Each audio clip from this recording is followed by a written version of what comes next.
পাবনায় লিচু চাষিদের মুখে এখন হতাশার ছাপ।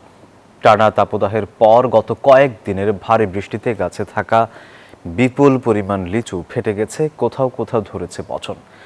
এতে লাভের স্বপ্ন ভেঙে বড় ধরনের লোকসানের শঙ্কায় দিন কাটছে চাষি ও বাগানি যারাদের। তবে ক্ষতি কমাতে প্রয়োজনীয় পরামর্শ ও সহযোগিতার আশ্বাস দিয়েছে কৃষি বিভাগ। পাবনা থেকে আহমেদুল হক রানার তথ্যচিত্রে ডেস্ক রিপোর্ট।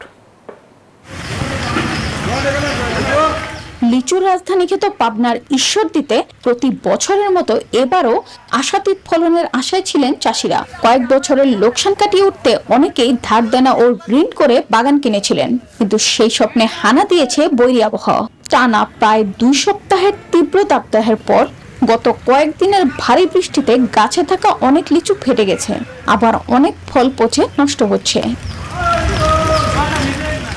শুধু চাষিরাই নন, ক্ষতির আশঙ্কায় রয়েছেন বাগান ইজারাদার ও ব্যবসায়ীরা। বছরের বড় বিনিয়োগ আসে এই মৌসুমকে ঘিরে।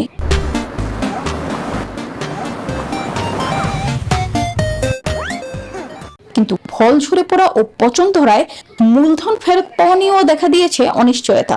সব ঝরি পয়সি সব ফাইটে যাচ্ছে। আমাদের লোন যুক্ত লোকের লোন কিভাবে শোধ করব, এটা বিভিন্ন চেষ্টা করতে, কিন্তু আমার কোনো উপায় পাচ্ছি না।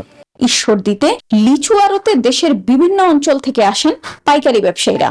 বাগান থেকে বাছাই করে উন্নত মানের লিচু সংগ্রহ করলেও এবার পচন ও ফল ফেটে যাওয়ার কারণে ক্রেতা বিক্রেতা উভয়কেই পড়তে হচ্ছে বিব্রতকর পরিস্থিতিতে। এখন ঈদের পর বৃষ্টি হওয়ার কারণে অনেক লিচু নষ্ট হয়ে গেছে, ঝরে গেছে।